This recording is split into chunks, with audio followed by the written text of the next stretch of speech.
Welcome back. WSBA Morning News with Gary Sutton, and it's time for our Give Local York Spotlight. And you have a chance on May 1st to give for the big give. I mean, you give to the local nonprofit of your choice or one of the organizations, and there's so many listed. And one of them, the Emergency Fund of the Cultural Alliance. And Kelly Gibson is with us this morning as we put the spotlight squarely on her. I hope you don't feel all that heat, Kelly, but we keep our spotlight pretty bright out there. Fantastic. No, it's not on me. It's on local artists and the people that bring a lot of joy to us in better times who really need our help right now. No, absolutely right. Talk a little bit about the Emergency Fund and the Cultural Alliance and what you're doing here at the moment. Sure. So we normally have professional development funding for artists so they can improve their work. And when we say the word artist, people should understand what that means. That means the people that play music, that entertain us when we go out to eat in bars and restaurants. That means people who are doing face painting and working with our kids. That's people who are working in our schools and teaching classes at your favorite pottery studio. So it's a lot of different people that do all the work. And it's also the people behind the scenes that are building the sets for the plays that we love and the drama that we love, that are really going out there and doing the production and the sound for the artists and the concerts that we see. So it involves a lot of different people, and in a lot of ways, they were sort of the canary in the coal mine. Most of their jobs were vanishing far before the stay-at-home orders went into place that really pushed back, and their income is now vanishing into the end of the year because people are pushing back shows and not sure when they're going to be able to do these things, and they live and die on that income. And so the Cultural Alliance has offered an emergency relief fund where artists can apply for up to $500 of lost income. And it's not a lot of money, but for these artists it means a lot. Especially because if you think about it, these artists also are going to fall through the cracks when it comes to any kind of support that the government and the CARES Act is going to provide. They're not quite a business. They have a hard time qualifying for any kind of loans, and they're also individuals who make usually not enough to qualify for some of the stimulus packages. So these dollars could be the stimulus that they get. And so we've been providing these grants. We have our second round of grants being evaluated today. We're doing them weekly, and we're going to do that until the money runs out.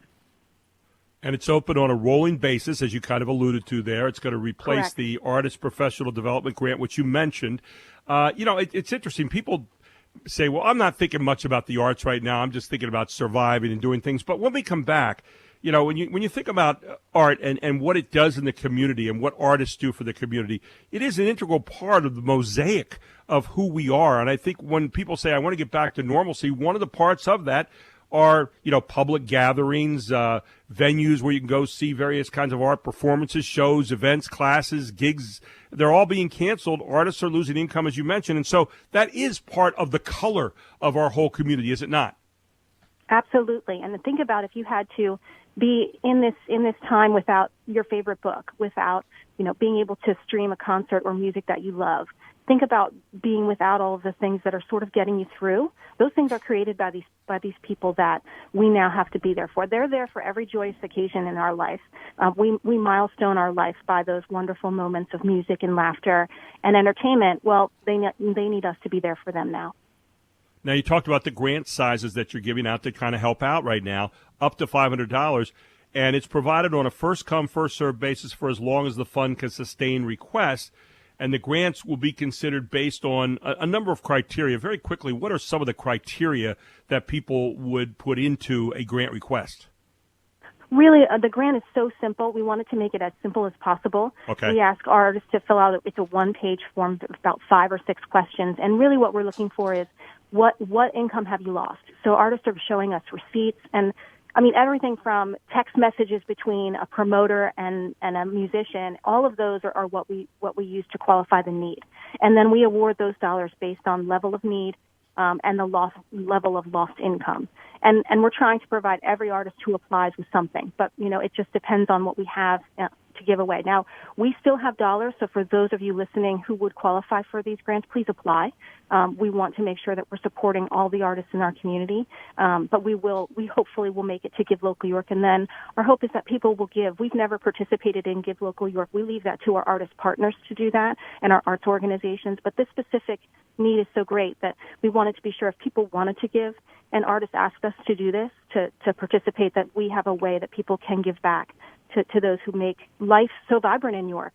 And it's so sad to see none of that happening now, though they're doing it online, which is pretty amazing.